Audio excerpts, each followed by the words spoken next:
എന്റെ മോളെ തട്ടിക്കൊണ്ടുപോയി.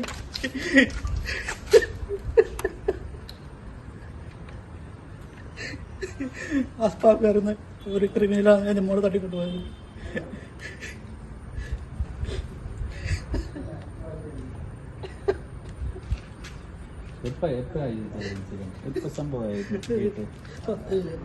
ജൂൺ 4 തട്ടിക്കൊണ്ടുപോയി.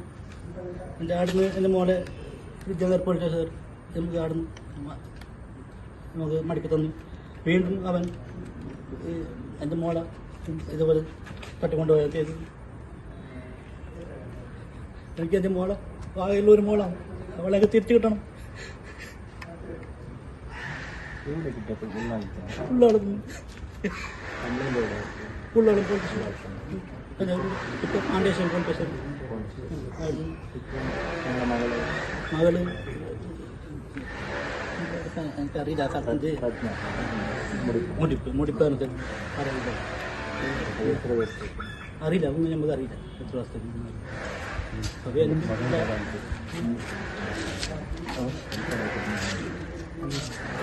എവിടുന്ന് തട്ടിക്കൊണ്ടുപോയത്? ഉള്ളാണ് വീട്ടിൽ ഉള്ളാണ് വീട്ടിൽ നിന്ന് കാണാം. അവിടെ പഠിച്ചോണ്ട് 4,30,000 ശേഷം ഉണ്ടാവും. ഫസ്റ്റത്തെ ഫീസ് ഞങ്ങൾ അടിച്ചു, 160 അടിച്ചു. പിന്നെ നമുക്ക് അടക്കാൻ പറ്റും.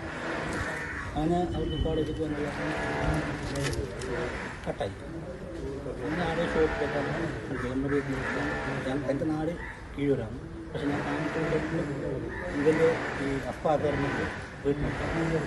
അപ്പോൾ ആടെ ഷോപ്പിൽ ക്യാഷ് പോയിട്ടുണ്ടായിരുന്നു. അവിടെ ഞാൻ ഈ സംഭവിച്ചു. അത് 2 മാസമേ ആയുള്ളൂ അവരായിട്ട്. കോളേജ് 15 മുന്നേ അടക്കണ്ടത്. അടക്കാൻ പറ്റുന്ന സാഹചര്യം അവിടെ പഠിപ്പിക്കാൻ കഴിഞ്ഞില്ല. എൻ്റെ സിസ്റ്റർ അവിടെ എൻ്റെ അനിയത്തി എത്ര മാസം അവിടെ ഒരാഴ്ച. അതിന് ശേഷം മകളെ സംസാരിക്കാൻ അവിടെ കൂട്ടാം. ഇല്ല നമ്മളടുത്ത് സംസാരിക്കാൻ അവിടെ സമ്മതിക്കുന്നു.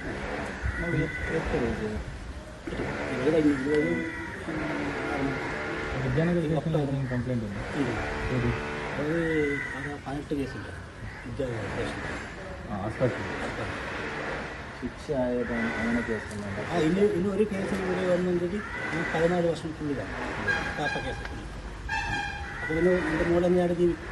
ഒരു കേസും കൂടി ആയെങ്കിലും ഒന്ന് അവർക്ക് മുമ്പ് കല്യാണം കഴിച്ചു. 2 കൊല്ലം കഴിക്കുന്ന അവർക്ക് വിദ്യാർത്ഥി പോലീസ് പറഞ്ഞ് അതെടുക്കാൻ പറ്റും. നമുക്ക് എനിക്കറിയില്ല. അവർ കുട്ടികളുണ്ട്. ഒന്നും നമുക്കറിയില്ല.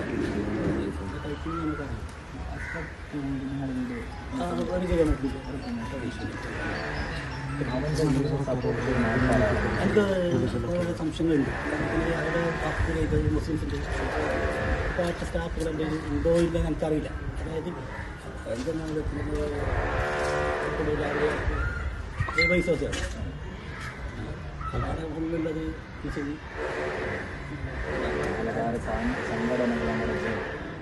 സംഘടന അതിപ്പോൾ നമ്മൾ കാണുന്നില്ല. നമ്മൾ കാണാതെ ഒന്നും പറയാൻ പറ്റില്ല.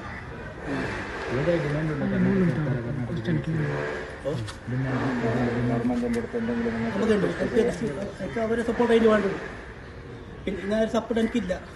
ഹിന്ദു മഹാസംഘത്തിൻ്റെയും അതുപോലെ കർണാടക സർക്കാർ, കർണാടക പോലീസ് എല്ലാവരും കൂടി എൻ്റെ മോളെ, അതുപോലെ മുസ്ലിം സമുദായം അവർ സപ്പോർട്ട് നമുക്ക് വേണം. എല്ലാവരും കൂടി എൻ്റെ മോളെ തിരിച്ചറിയാൻ ഈ സർക്കാരോട് പോലീസുകാരോട് ഞാൻ അപേക്ഷിക്കുക.